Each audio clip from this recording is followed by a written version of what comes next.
Hi everyone. I'd like to introduce the concept of assignment, which I've done that in the class a few weeks ago, but I need to be sure that we come across this issue and we share this common understanding.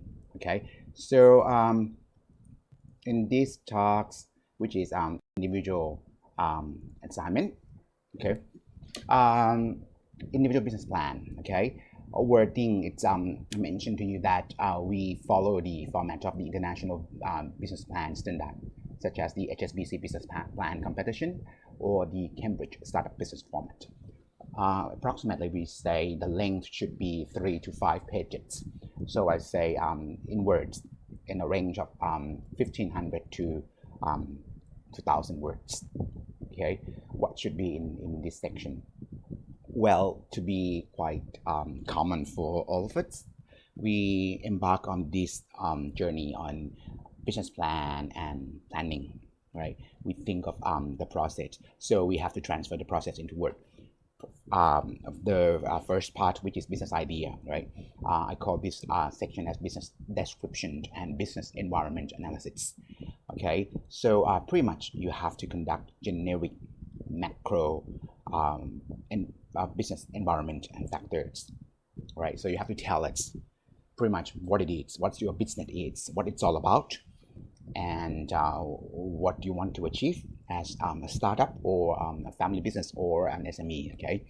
And then the picture of the industry, it's important. You need to talk about your forces, competitors, kind of number of consumers, suppliers, that sort of thing. And if there are any particular environmental factors such as disruption in technology, supply chain change, environmental factors, political policy that will potentially impact your business plan, you can address this at the beginning at this stage, right? So basically, in reality, when you write this part as a document to the bank, you need to convince them that your business sounds feasible, right? And there's potential there. In the second part, it's all about you now. It's your business model, where I would suggest you to look at important tools, but it doesn't have to be all tools we learn in the class. It can be anything that you find it's useful. And again, from my experience, BMC or grid can be used in this part with a bit of explanation underneath the model. Okay, what's important here, for example, if you use BMC, you should be able to explain how do you plan to support the creation of your value, as this is the commitment between you and the customers, right? And also what kind of innovation, since we don't ask you to write down innovation per se here, but if you can sort of roughly explain that and relate it to your business value proposition, that'd be helpful. Okay, strength and weakness, and soft or SWOT analysis, whatever tools you think will be quite useful for you. But my tips here is, if you have business model and you discuss the way you will run the business, you focus on BMC alone with a bit of explanation in itself, it should be fine. Okay. Next part, then you have to provide us with the detail of your marketing. And if you remember, what important for all institutions when they assess your business plan include the generic sound of the market, which include the market and marketing. How large it is in terms of size, in terms of consumption volume, in terms of domain where you look at area, right? So then that can be a part of the discussion on your idea regarding segmentation, targeting, and positioning. And then you will be clear on this is your positioning in the marketplace in comparison to your other competitors in the market. You also need to discuss marketing mix as a generic description of each mix, and then you will need to talk about strategies. Again, I emphasize you to focus upon certain strategies that you will think about applying, adopting, executing in the first 12 months. Okay, pretty much this is how would you plan the whole marketing concept, and why would the customer select you rather than your competitors. Then innovation. Well, as a plan, we just need to know what do you call this kind of innovation, and how will it be used? Why do you need it, right? Because obviously you draw a strong link between innovation, selected innovation, and the value that you create, right? Who will do this, and how, and at what costs? Simple as that.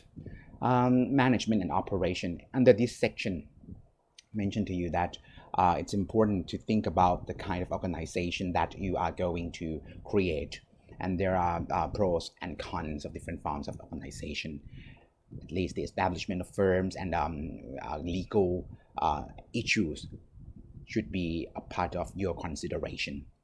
Then when it comes to team and management structure, how would you like to see the structure of your team, and what kind of function that you will keep, or you can follow general ideas such as you need marketing, finance, accounting, for example, human resources.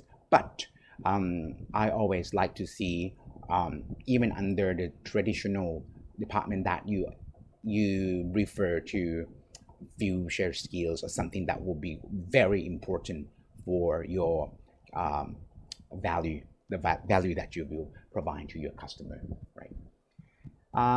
We also need to look at resources. If you can identify what kind of resources that will be needed, right, and how would you obtain them, from sophisticated to simple generic resources, right? And then in terms of operation, if you can unfold the so-called value chains here and explain who does what at each step, that would be terrific. Finance. In finance, we need three kind of information from you. Source of finance. For example, how would you obtain the first amount of money in order to establish this? And in the future, do you plan to get loan, or any kind of grant, or conduct any activities related to your potential financial earns or investment, right? Tell us. And one point here is, if you can provide us with sort of the rough figure of how much you need at the beginning, right? Then a sales forecast that are up to your sale over the course of 1 and 3 years, right? You can set up different section, and then we talk about sale in month, or defined by years. Expected number would be able to provide it to us. Okay. Then expense, you have to list the actual costs that would be fixed costs, variable costs, right? If you are trying to cut down your expense under the establishment process, then fixed costs in areas such as physical space, office, staff, production line, all of these you should think if you are able to outsource them, right? If you could, then that's not a bad option. But if you can still, there are some problematic issues, then you have to turn between the two concepts. Okay? And then break-even analysis. The last one is risk management, which usually we have financial risks, we have a legal risks, socio-political, disruption, political. There are different types, and you don't have to mention all of them. I suggest you to look at the one, and then think of the worst case scenario. If it happens, how would it interrupt the way you run the business, and what would be the solution for your business? Okay, so this is the broad concept for you, and I think it would be quite useful if you can think of the headline similar to this, right? If you have something else to add in, fine. I don't have any objection against that, as long as it is relevant. For example, international, for example, expansion and growth and strategy. Okay, you have so many things to look at this. think about this, and as I mentioned that there is no best solution for the business plan. You only have to be clear in your writing. The choice of language, make it simple, please. And thing that I also need to suggest, grammatical errors is fine, but you need to be sure that you edit it, and that the kind of language that you use is appropriate with the level of your analysis. And of course, if you think of earning, let's say $1 million or $500,000, not even, be sure that your professionalism will be looked over from the business plan as well. All the best, everyone. Thank you so much. If you have any questions, do ask, please.